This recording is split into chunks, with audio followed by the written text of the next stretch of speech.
Hi, I'm Greta Oliver. Welcome to the Educate You podcast, your roadmap to learning tips, techniques, and strategies to enable your student to successfully navigate the road to and through higher education.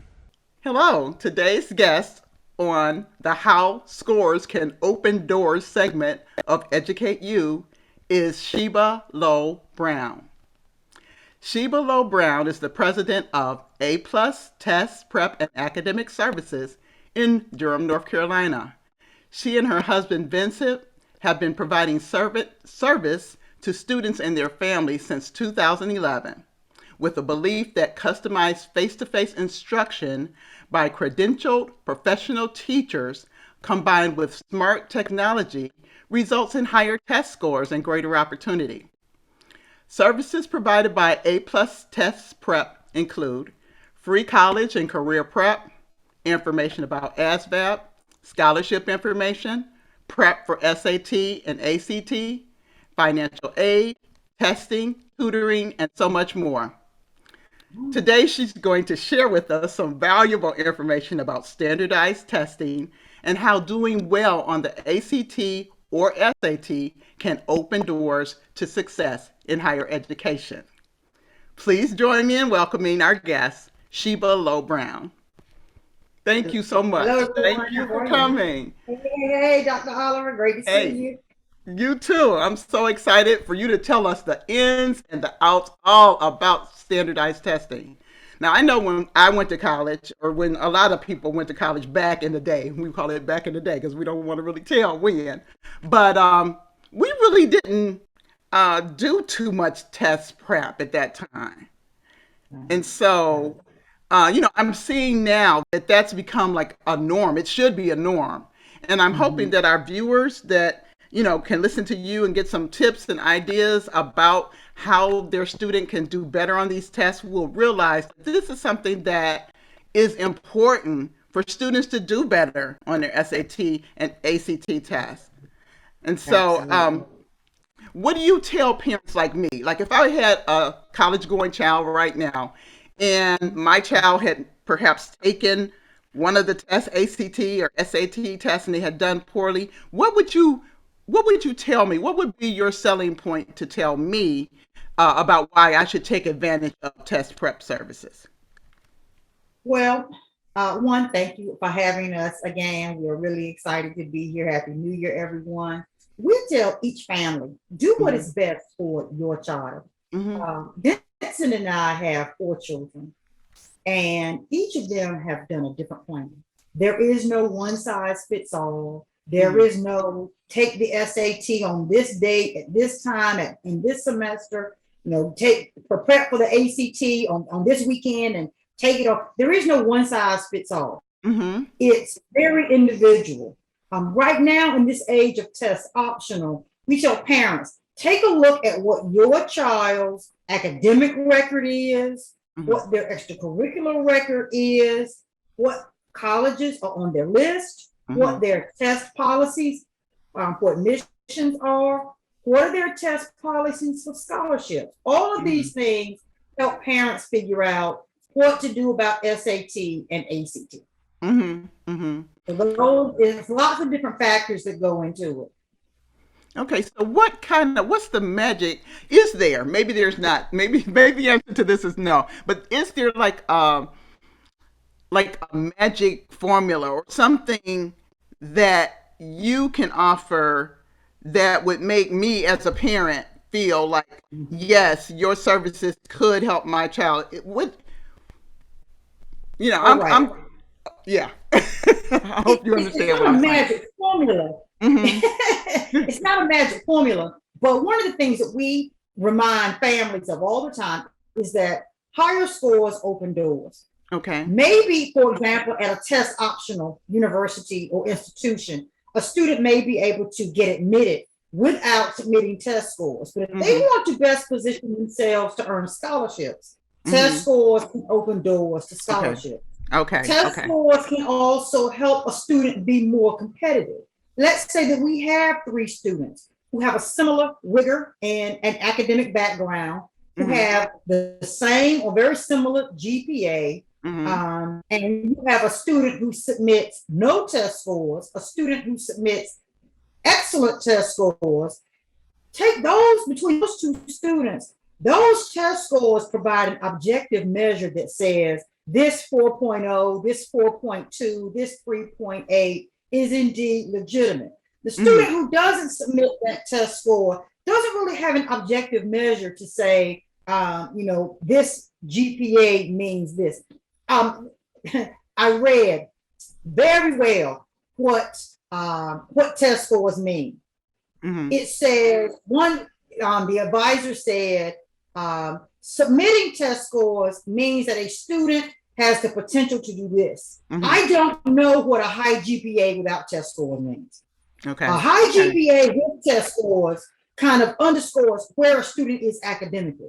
Mm-hmm. I'm not quite sure how to interpret a high GPA without scores. Well, yeah, that definitely makes sense because it depends on the rigor of the high school and Absolutely. what A means at this particular high school or a 4.0 means at this particular high school versus another one. So that makes perfect sense. So I think Absolutely. if a student needs to take test optional, it really does also say something about that student.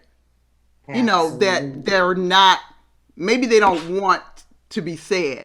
I'm not trying to put anybody down if they do go that route because like you Right. said, they really do need to go where they have a better fit, where things work for Right. them, for their Right. individual circumstance. And so Right. I'm not saying, that it's a negative not to do that. But like you said, Right. that test score, that credential does show that the other criteria can be backed Right. up. Right. So Right. I hope, yeah, I get that. That A case definitely in is point. important. We had a student several years ago.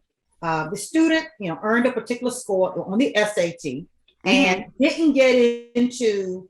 It was an Ivy League university. She was really disappointed, Mm-hmm. and she ended up attending a different university where her test score was more in line with the scores of students who were admitted to that institution. Yes. Yes. She got there, she soared. Mm-hmm. Dean's List every semester. She Mm-hmm. ended up applying to graduate school to the university, that Ivy League that she Mm-hmm. originally wanted at the very, very beginning. Right. We ended up Right. having a conversation.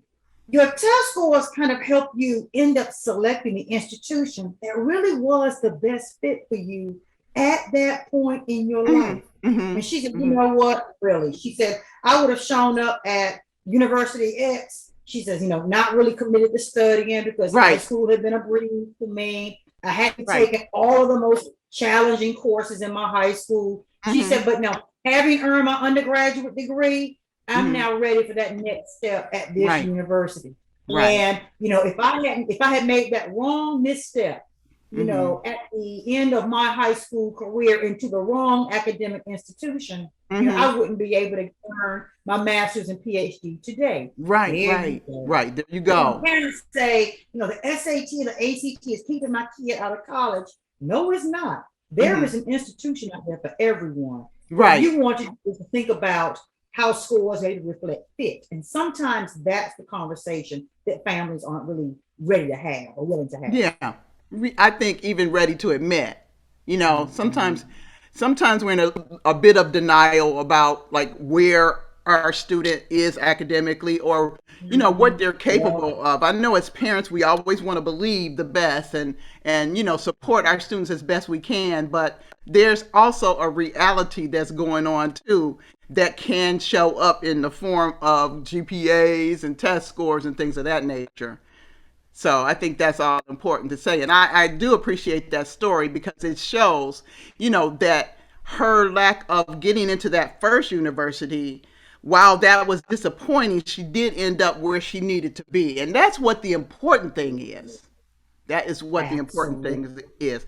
We talk about a Absolutely. fit a lot here. We talk about fit and how important that is. And I think sometimes fit can go by the wayside when, when it's put up against other criteria. For example, Mhm. if somebody is trying to get a scholarship or trying to get money to go to school, and they visited two universities, and maybe they might fit with one, but they don't get financial aid from that one, Mhm. then they may tend to Mhm. go to the other one because that's going to be the university that's going to help them pay for that education. While it may not be the Right. best university for them, it may not have the best fit for them. And so, to me, and I know it's easier said than done because, like you, I have four children too, and they all went through their college going experience as well. And so I know about the college loans and the parent pluses and all that other stuff. And, we're not necessarily here to talk about that today, but I'm just saying that above all else, to me, I'd rather Mhm. have the fit. I'd rather have the fit and have the kid work out some other way for finances or whatever else they need to come, because I feel Right. like they have a better chance of being successful, a better chance of persisting through that university if they have that fit. And so that's just I'm on a soapbox right now. But there's I'm getting more ready to to get it than off just of it. simply saying, there's more to it than just simply saying, I want to go here. I Yes, like yes, this place. It's more absolutely, to it than that. absolutely. It's more to it than that. So there are lots of things to consider. Lots of things to consider. And the earlier, and I know you point this out in your workbook, the Hmm. earlier a family starts thinking about this, the better. Hmm. Hmm. Absolutely. And I'm not saying, hey, the minute Johnny popped out of the womb, it's time to, dangle the Yeah. college banner in his Right. face. Right. But it's Hmm. a conversation that you want to cultivate early and Yes. start early. Yes. Absolutely. And even the prep for the test. That needs to start early. You shouldn't show up at a testing site. I want to say cold turkey almost because that's what it was. You know, But for that's me. what many students do. What Hmm. we find is that many high achieving students come to us, and the Hmm. first thing that they want to proffer is, I have a 4.0. Okay. Okay, so what? Okay. Hmm. I'm taking AP calculus. Okay, Hmm. so what?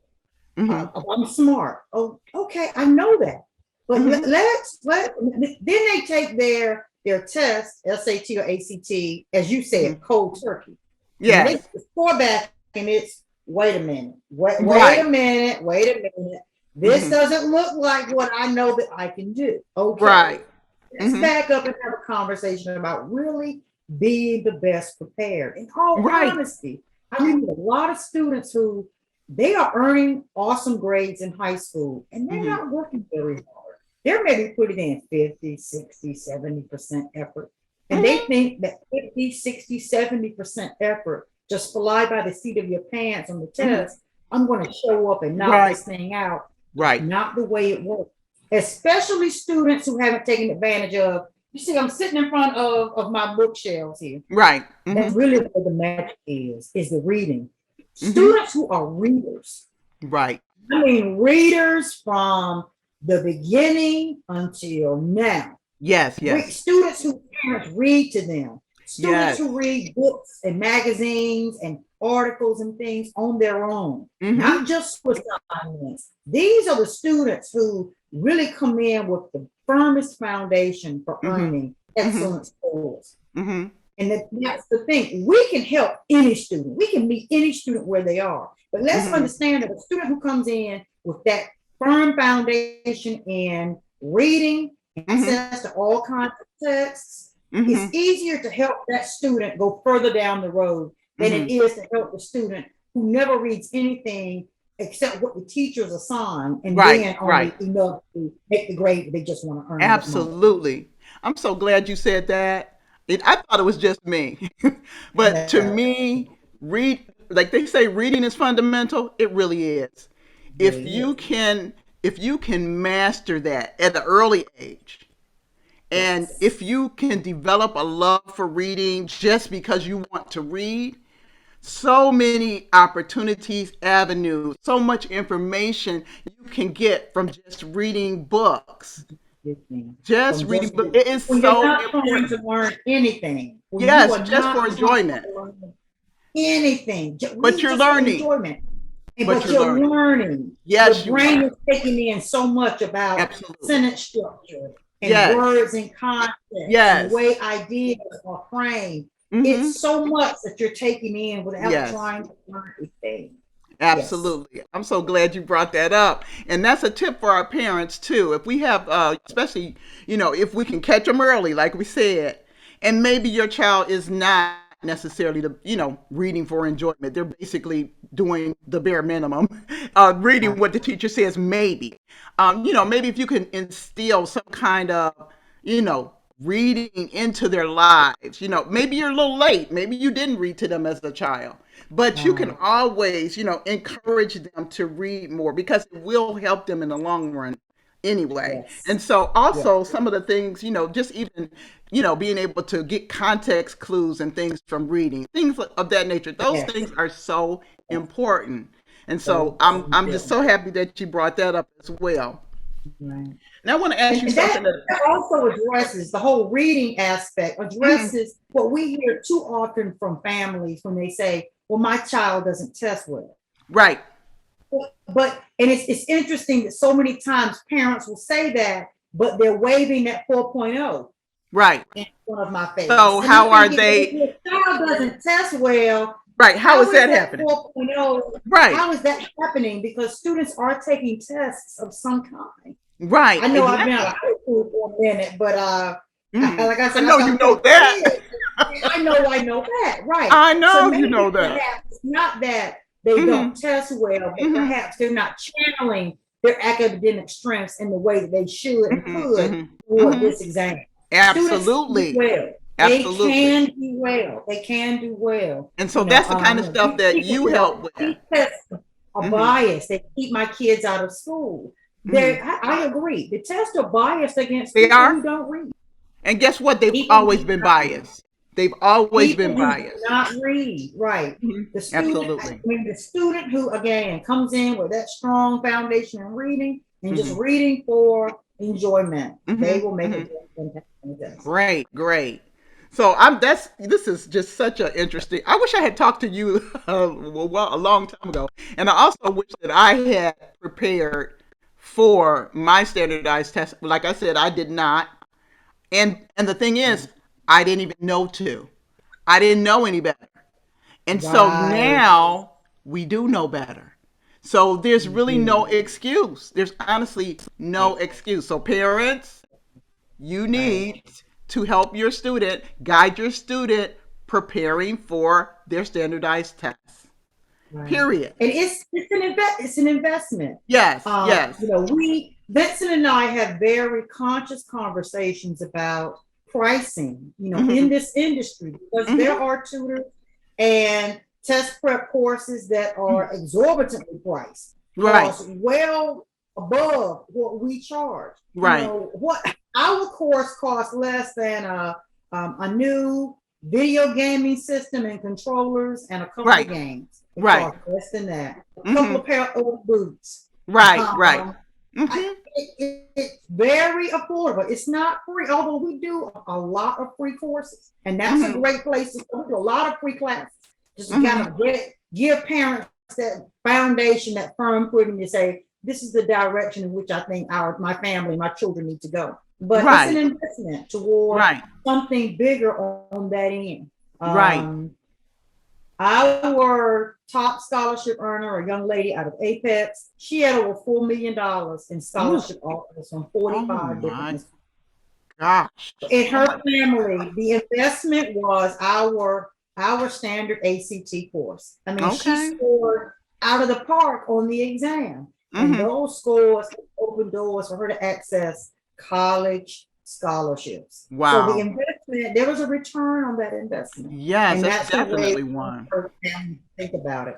Yes, I think Absolutely. students should, prepare. I think parents should encourage that and be willing to make that investment because you're talking about the rest of someone's life. You're talking about, even education itself. And with me and this mission to get this information out to everybody about how important higher education is. And if you have a student that wants that, and Right. we know college isn't for everybody, it's not.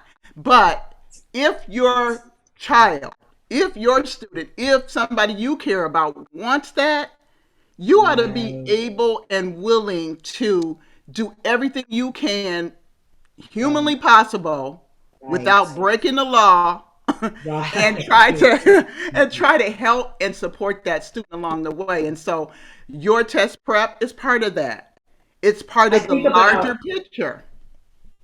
families who, I know a fair number of families whose children are participating in AAU, Hmm. travel, Hmm. sports of all kinds. These Hmm. families Oh pay yes. thousands of dollars Oh yes. for their children to participate in these sports teams, travel Hmm. around the country. Hmm. And whenever you ask parents, what's the end game here?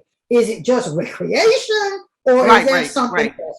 And they'll Right. always say, well, no, I'm looking for my son or daughter. I'm looking for my student to possibly earn a scholarship to college. Hmm. Okay, so Hmm. you're investing how much time, how Right. much money Right. in these activities, participating and investment in, say, a test prep course, in Right. which may result in scores that will also help make that college Yes. application shine. It's the same kind of investment. It's Yes, the it same is. kind of And they need to see it in the same way. And in see it in the fact, same it's way. probably less of an investment if you want to count up all the years that you're trying to get them to to a point where somebody would even be scouting them or even care about Right. them as far as recruiting them to a university. So it's a decision that needs to be made, and I think that it's well worth the investment. And so, what about the two tests? Do the two tests test similarly, or is one test better than the other for certain kind of people? What's the difference between the SAT and the ACT as far as you know? They're scored very differently. Mm-hmm. Highest score on the ACT is a 36. Highest score on the SAT is a 1600. Mm-hmm. On the ACT, there are 4 timed portions: English, math, reading, and science. Each of those individual sections, the highest score possible is a 36. And then the ACT will take the average of those 4 sections, and that is your what they call the composite score. Right. On the Right. SAT, it's a little bit different. The SAT has um, 4 time sections as well. There's reading, there's English, there's a math with calculator and a math without calculator. So they're Mm-hmm. actually on the SAT 2 very different kind of math sections that Okay. comprise that 800 points for math, 800 points for English language and reading. They're Okay. scored very differently. They're timed a little bit differently. For example, on the ACT for reading, there are 4 passages. One is fiction. The other 3 are nonfiction texts, Mm-hmm. generally natural science, social science, and humanities. On Mm-hmm. the SAT, there Mm-hmm. are 5 passages: 1 literature, 2 social studies, and 2 natural science. Mm-hmm. There are charts and graphs included on the SAT reading. Okay. SAT reading is 65 minutes long, as Mm-hmm. opposed to 35 minutes on the ACT. So a Okay. student kind of needs to get in enough what we call reps or practice so they get used to the timing of the Yes. exams. Yes. Um, Mm-hmm. for both, no matter which you take, and we're always amazed. Parents will say, "Oh, but my student didn't score well on X. I think they should take Y." And I'll say, "Well, how many books has your student read outside of school assignments in the last 6 months?" And they'll say, "Well, not very many." Well, Mm-hmm. both tests are going to prove equally to be a challenge because they're Mm-hmm. both very grounded in critical reading, Mm-hmm. reading the fiction and nonfiction texts. Mm-hmm. For math, for example, a student has to be very well grounded in algebra and geometry. Mm-hmm. For many of our high achieving students, we find that algebra and geometry were a few semesters ago. So Yes. they may be a little bit rusty Mm-hmm. on the core math principles and concepts that Mm-hmm. they need to earn those higher level scores on the Okay. exam. Once we Mm-hmm. had a parent to say, "Well, I don't understand. My son is in calculus right now. Right. Why isn't there a calculus on, say, the ACT?" The purpose of the exam is for the student to demonstrate that he or she is ready for that next level college math. Mm-hmm. Okay. Some students are going to be like me. They're going to get to the university they're going to take those entry-level math requirements and they'll never take math again You got because that their right. major is English or Yes. psychology Yes. or something of that nature. If Yes. I'm an engineering major, any math beyond that basic freshman level intro course, the university will give it to me. Yes. And what they want to see on the SAT and the ACT is that you have a firm foundation in the core concepts. And then that indicates that you have something to build on as you take those higher level courses in college. Makes sense. And you know what? I never knew a bit of that information. So that was all new to me as well. And that is exactly why parents need to know this. And, going in and why they need to take advantage of, whatever test works best. You can kind of look at what the test is comprised of, what your how your student performs in those particular subjects, and then decide what test would probably work better for your student. But not knowing that information, who knows that? Besides Sheba Brown and Vincent Brown, who knows that? One of the things that we do for parents is they'll bring us, here are my students' ACT scores, here's their pre-ACT, their PSAT, their SAT scores. Yes. Give us some insight into what seems to be going well here on this particular exam. What recommendations can you make going forward? Yes. I can think of this student maybe about 3 years ago. He came to me, he said, Ms. Brown, I have a 1200 on the SAT. I would like to earn 100 more points in reading, 100 more points in math. That's a 200-point increase. He said, I'm looking to get at least a 1400. Okay. He said, can I do that? You absolutely can. I said, you do understand that 200-point increase is possible, but it's work. And he said, yeah, I'm willing to do it. Let's do it. So 10 minutes into our first tutoring session, I stopped him. I said, I'm picking up on a couple of things here. Have you things here? The ACT. He said, oh, Miss Brown, I already did. I said, okay, great. I said, what was your score? He said, I'm embarrassed to tell you. I said, well, just tell me the score. Let's talk about what went well and what you didn't think went so well. And if we decide that ACT is not a good fit, we'll move forward and not think any more about it. Now, remember, I said the highest score on the ACT is a 36. His score was a 33. Oh, Lord. He didn't understand that. He was embarrassed, but he's thinking of a 33 as compared to, say, out of a 1600, the way the SAT score. He wasn't even thinking that, no. You're very close. 33 out of 36, friend. You are in the upper echelon of scores. You look at the college list, and you're already beating the average for the schools that you're interested in. I said, let's capitalize on this. Let's pump our brakes. Let's prepare for the ACT and build on what we know you're already knocking out of the park. Let's build on that fabulous ACT score. Get that up another point or two, and forget the SAT already. We can pull your score up another point or two on the ACT in half the time and with half the effort than you would need to get 100 more points on the SAT. I mean, it was all in. I mean, you could see what I told him. That's a killer ACT score. You don't need to work so hard for the SAT anymore. He just it was a weight off his shoulders. Yeah, I'm sure it was. The challenge was to get his parents to buy in. Many parents who grew up as I did, you know the SAT. If you grew up on the East Coast, SAT is what you know. College boy out of Jersey. If you're from the Midwest or West, you know a whole lot about the ACT. So in ACT and SAT are equally accepted at all colleges and universities. So once we got the parents to understand that, hey, he doesn't need test scores for both.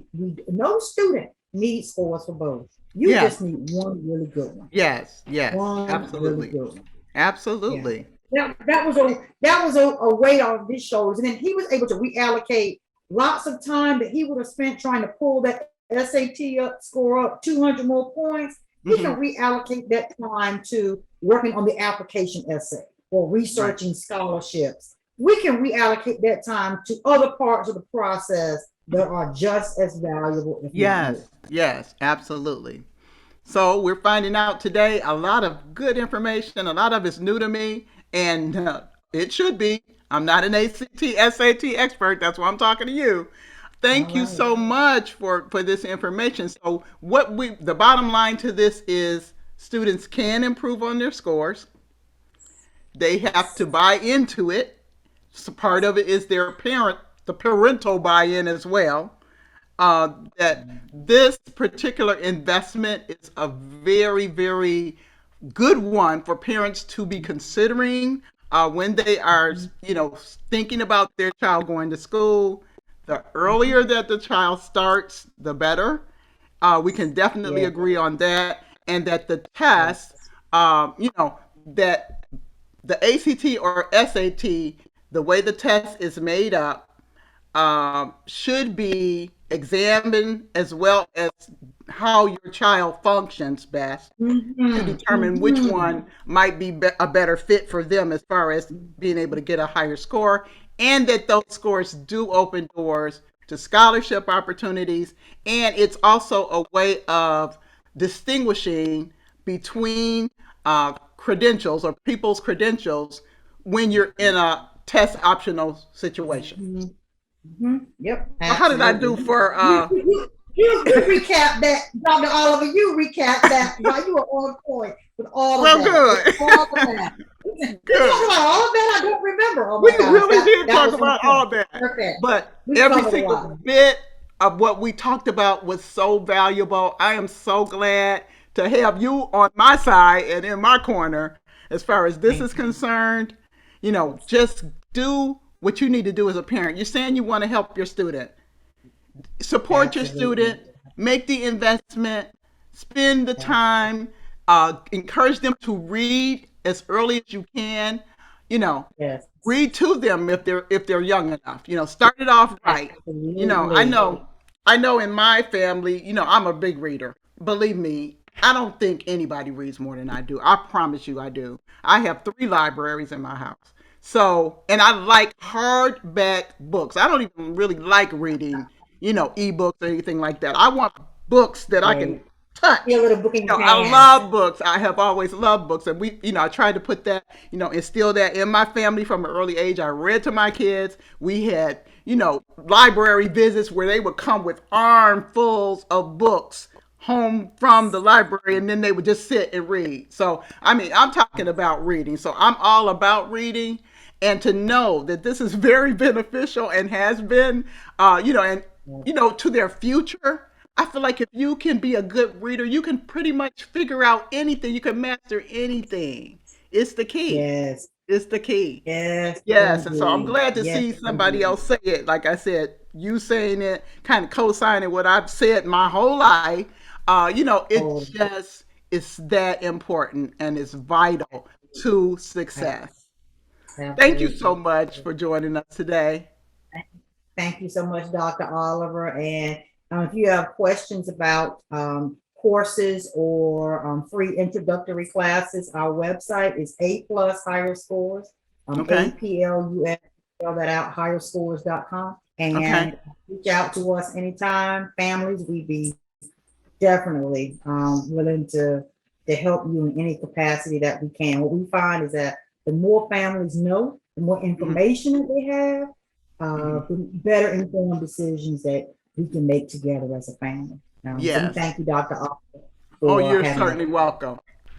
Thank you for joining us today on Educate You.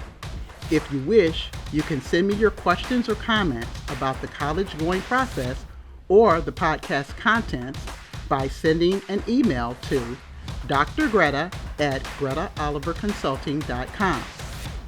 Also, beginning each week after the podcast airs, check for a companion blog on my website's blog page at gretaoliverconsulting.com.